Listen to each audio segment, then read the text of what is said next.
In this video, we're going to look at the adaptive immune response.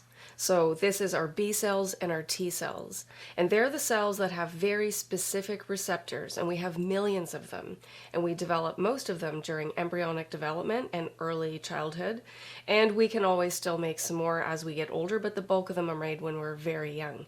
And every single one has a different receptor that will bind to a different antigen or a different kind of pathogen. So we're going to look at how these cells function and how it interacts with the innate immune system.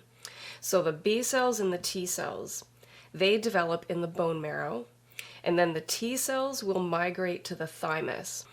And in the thymus for the T cells and in the bone marrow for the B cells, they have to go through a developmental process where cells that will have a receptor for self-antigens will be eliminated. Okay, so this maturation process has to occur so that we don't have B cells and T cells that attack our own tissues. Okay, so of course it's not perfect, and we do sometimes end up with cells that will react to our own tissues, and this is when we have an autoimmune disease. And our immune system also has to learn to recognize non-harmful substances like our food molecules and our microflora and environmental molecules like dust and pollen. So the immune system should not be reacting to things that are not pathogens. So this developmental process helps to get rid of any cells that will affect or react to our self cells. But then our cells also have to learn to tolerate non-harmful substances. So this process of tolerance, it can occur in two different ways. So one is called central tolerance, and this is where our T cells and B cells, either in the thymus or in the bone marrow, can either go through apoptosis, and then those cells don't exist so they can't react to us, or we develop regulatory cells. Okay, so types of regulatory cells that will not respond to those antigens, but the cells still exist. This can also happen in our periphery, so in the spleen or the lymph nodes.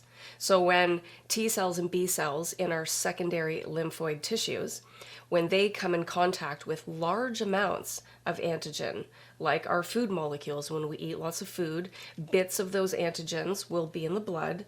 And remember that our fluid in our blood is constantly leaving the vascular system, going into the interstitial space, and then going into the lymphatic vessels. And then it circulates back and goes back into the blood. So when fluid is flowing through lymph nodes, then it is going to come in contact with all of our lymphocytes, the B cells and the T cells. So when the B cells and the T cells come across high amounts of an antigen, it learns to tolerate those antigens, and then it won't react to them.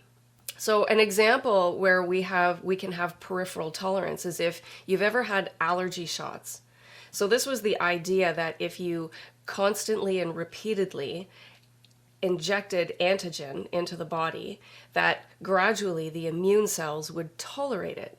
And then eventually they would stop responding to those antigens, and that would help to eliminate the allergic reactions.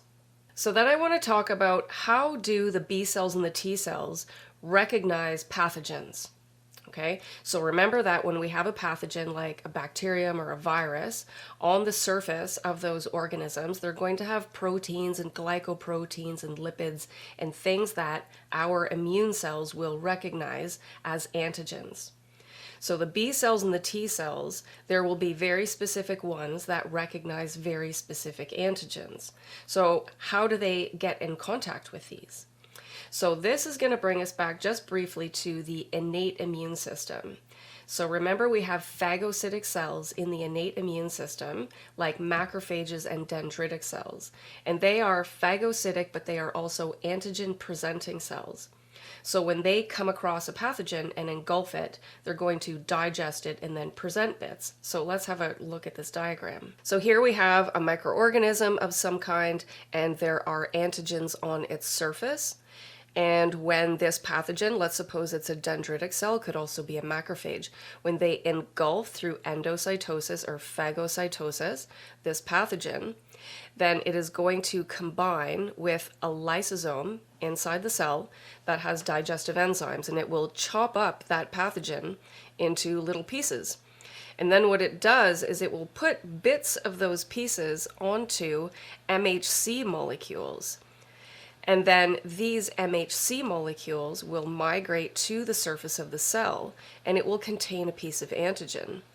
Now, this particular microorganism will be broken up into many, many different antigens. So there will be multiple MHC molecules presenting multiple different antigens on its surface.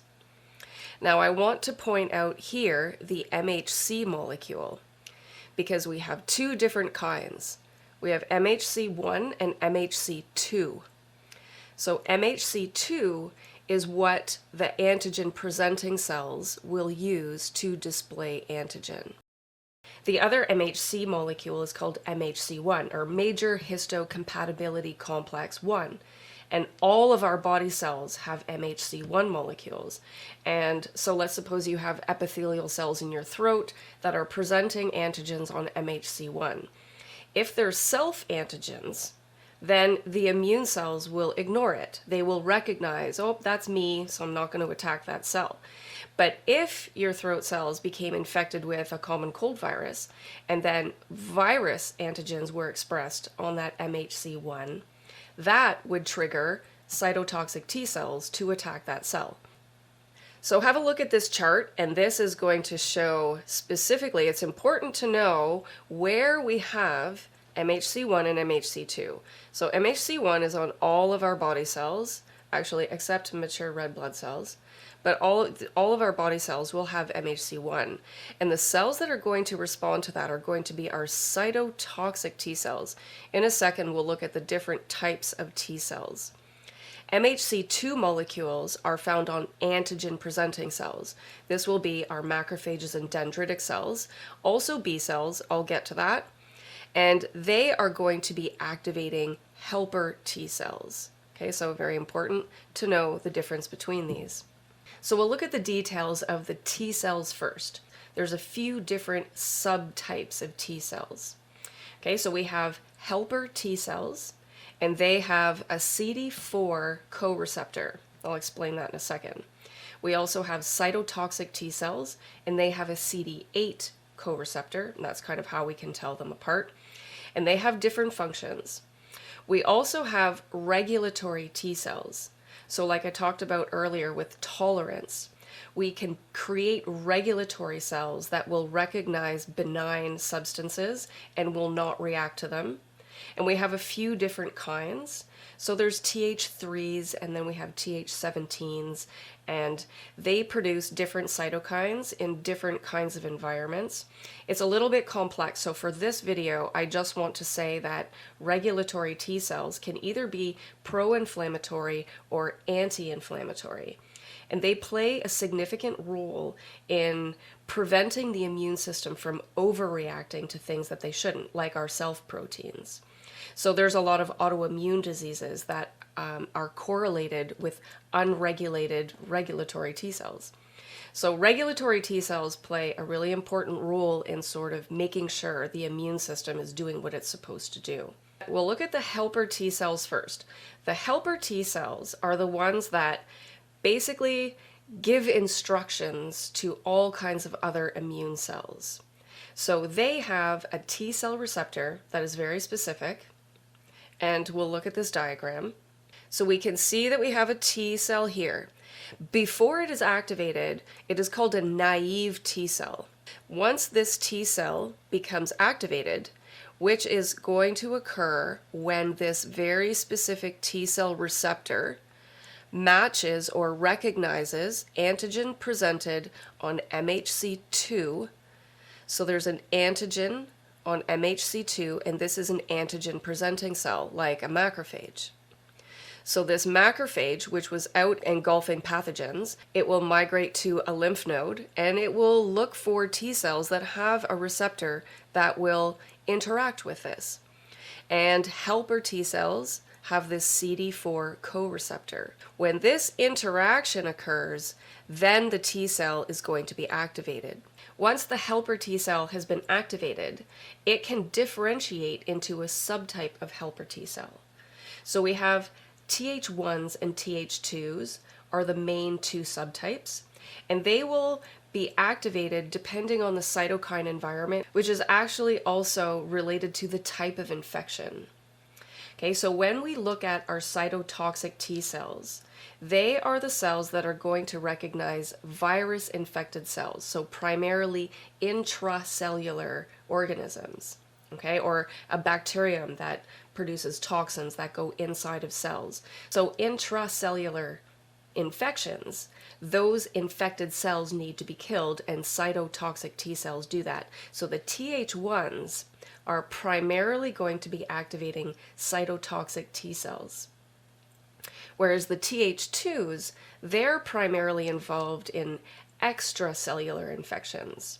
So now viruses are a unique thing because they replicate inside of cells, but they also will be released from cells and they will be outside of cells before they infect another cell. So they are also technically extracellular infections. And Th2s are going to activate our B cell system. And the B cells are what produce antibodies. Okay, so let's look at this diagram.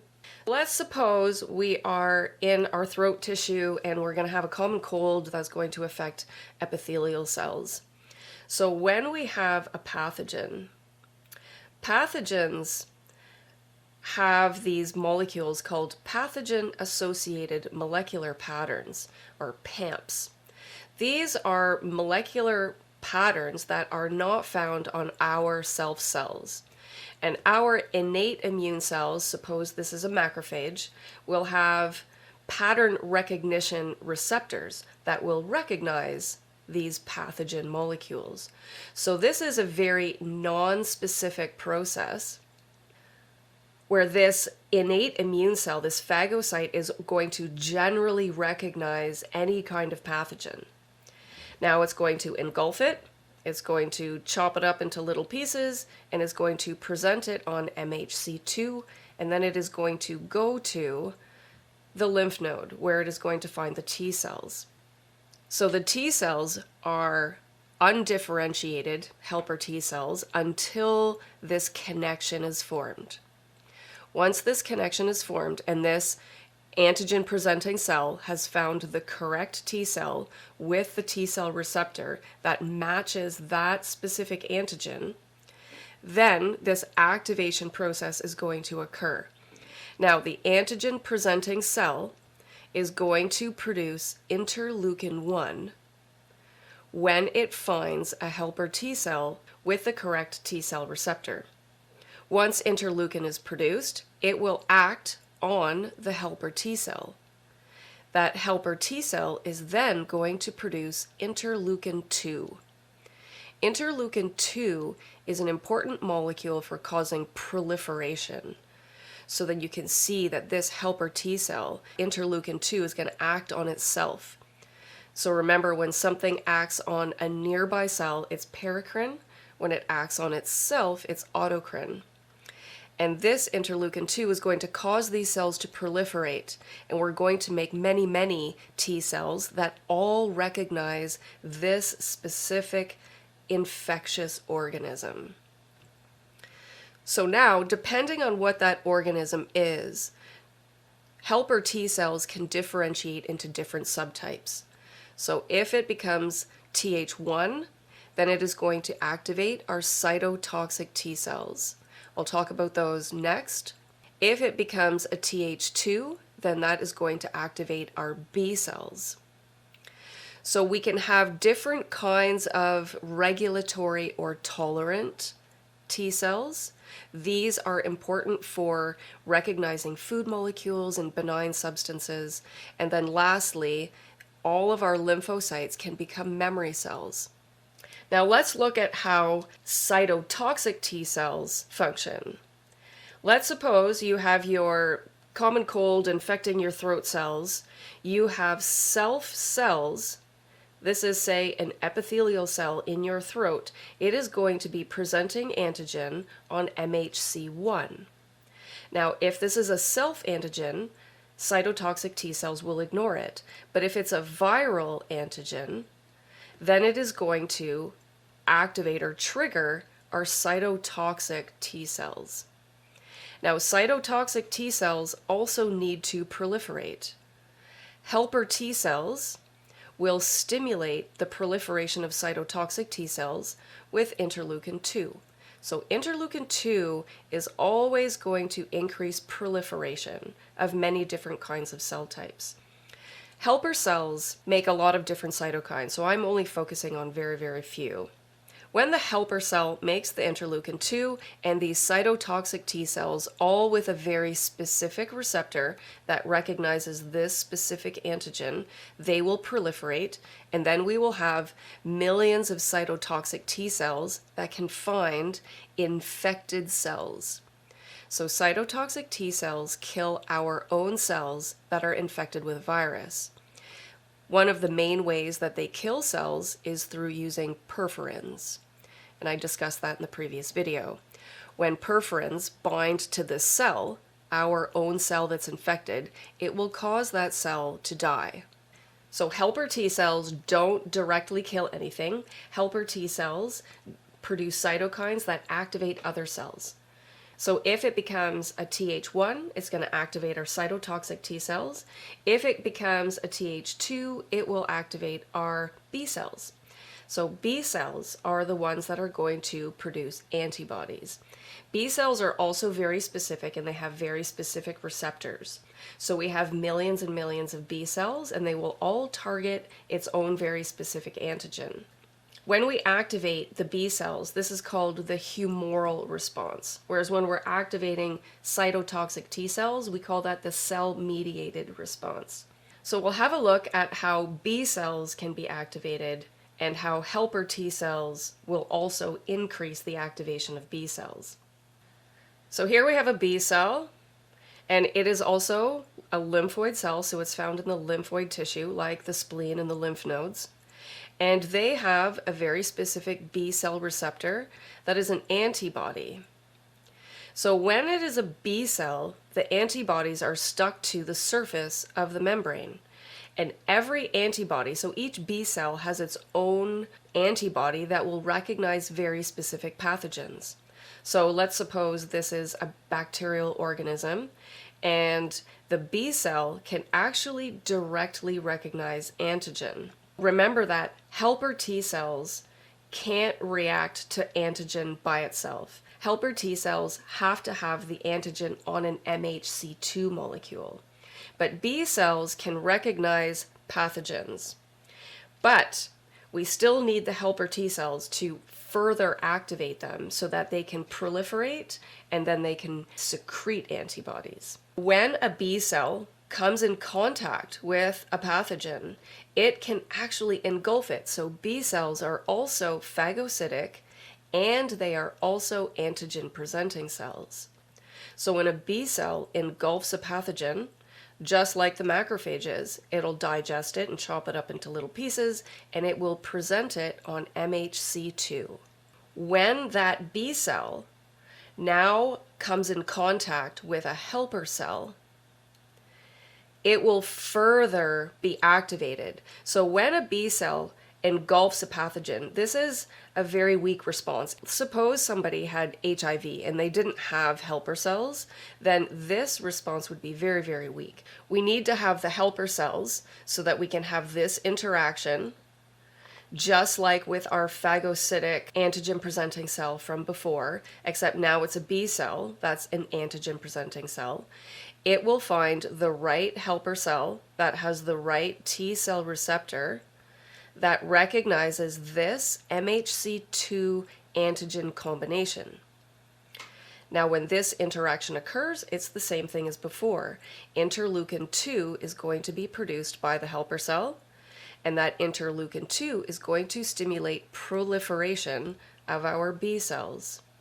Now, this specific B cell that matches that specific pathogen, we will have tons and tons of those B cells. Now, Interleukin-2 plus some other cytokines also cause B cells to differentiate. When they differentiate, they become plasma cells. And plasma cells will secrete tons of antibody. So now all of these antibodies can go into the bloodstream and go to your infected throat and attach themselves to pathogens. The other thing is that B cells can also become memory cells. So let's just have a quick look at what an antibody looks like. So antibodies are made up of short chains and long chains, and there are constant regions and variable regions.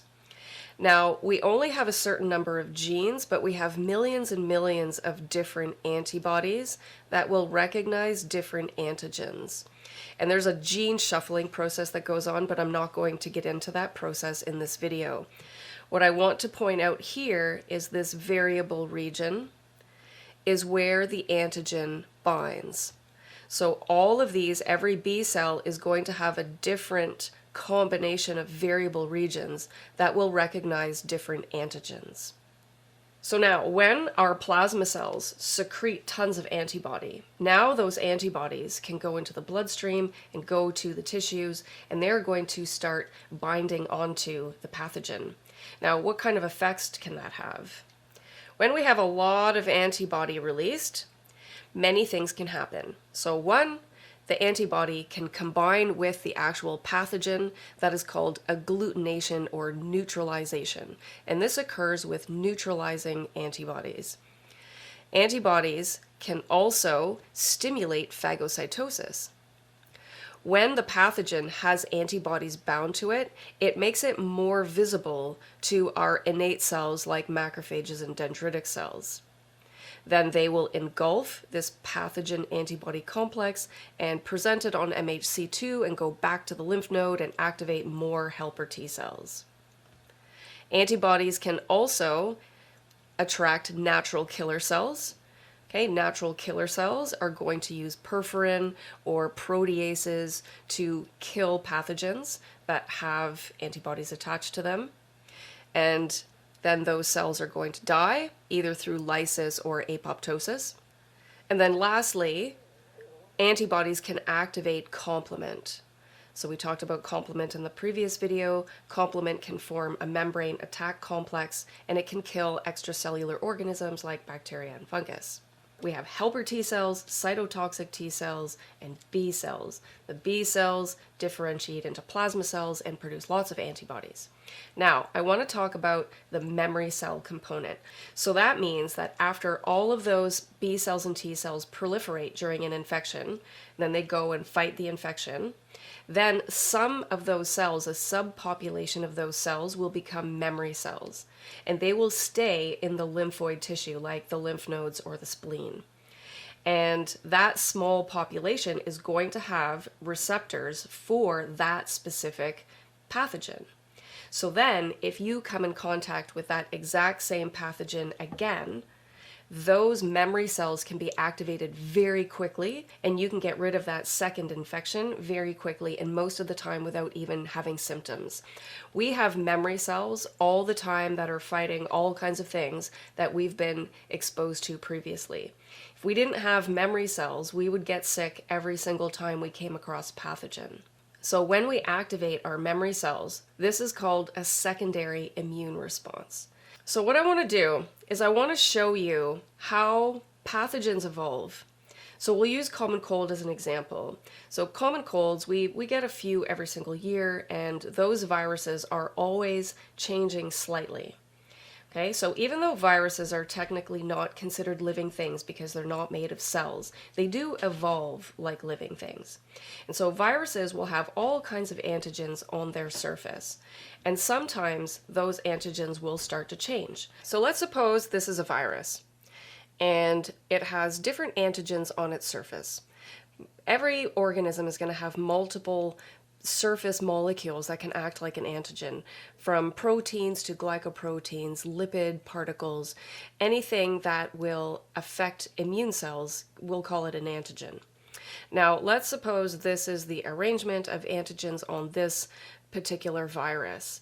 As time goes by, when viruses are infecting people, potentially animals, like the flu can infect birds, then this is going to evolve and it's going to change, and the antigens on the surface will become slightly different. So in this example, this antigen has changed to be slightly different. So this is how we have different strains of a virus. Now, when we are first infected with this virus, we will make memory cells, B cells and T cells, to all kinds of different antigens on the surface of this virus. And then when it changes, and say we mutate this and now it has a new surface protein, our memory cells will still recognize the other antigens. So now when you get sick with this common cold virus, you might have no symptoms at all because you have lots of memory cells for the other antigens. You might get a little bit sick, have mild symptoms because this antigen is new. But if there's an evolutionary process or more antigens change than stay the same, so now in this example, only this antigen is staying the same and all of the other ones are different. Now you're going to have a more severe infection because you have to activate the whole immune system. The immune system treats this probably almost like a brand new virus. You might have some memory cells for one of the antigens. When something is very new, we get more sick because our immune system is going to react more. So then if this virus, again, mutated over time, now say next year, now we have this was a new antigen and now this one is new. Again, you're going to have memory cells for these, and then last year you made some memory cells for that. So as viruses go through small changes over time, then you're always going to have some memory cells that help you to fight that infection. That is called cross-reactivity. So just for fun, I found the strains for COVID. So COVID-19 has been evolving and changing, and all kinds of antigens on its surface have been changing over time. So how many strains of COVID do you think have come about since its emergence last year? So have a look at this. So these are all the different kinds of mutations that have caused alterations in the COVID virus. So now we have many, many, many different strains, and they will have evolved in different parts of the world and in different regions under different kinds of selection pressures. And as another couple of quick examples, we can see some evolution of influenza strains and herpes virus strains. And then also I included one of Streptococcus bacteria that causes pneumonia. And you can see there's lots of different variations of these microorganisms. If you're curious about this aspect, I put some links in the description below this video. So viruses will still undergo changes based on selection pressures, just like bacteria. And remember in our antibiotic resistance example. So when you have a selection pressure on a population of organisms, it's going to affect which ones are going to survive. So viruses will have different kinds of genes that will allow it to be more or less transmittable, more or less able to reproduce, and different kinds of viruses will be transmitted person to person in different ways, right? Some things are airborne and some things are through skin contact, like warts and herpes. Some things are only through blood contact. So different viruses have generally different kinds of characteristics and different cell types they infect, but they all gradually change and our immune system has to be able to recognize them. So there's also some pathogens that have found ways to evade our immune system. So for example, chickenpox viruses can hide in a way in our sensory neurons, and then the immune cells can't find them. And so some infections can be lingering and some will go away really rapidly. So there's a lot of different variations, but in the end, our immune system always has to recognize antigens and viruses and bacteria and fungi and parasites. They're always sort of changing over time. So here is a summary chart that shows the main functions of each of the lymphocytes that we talked about.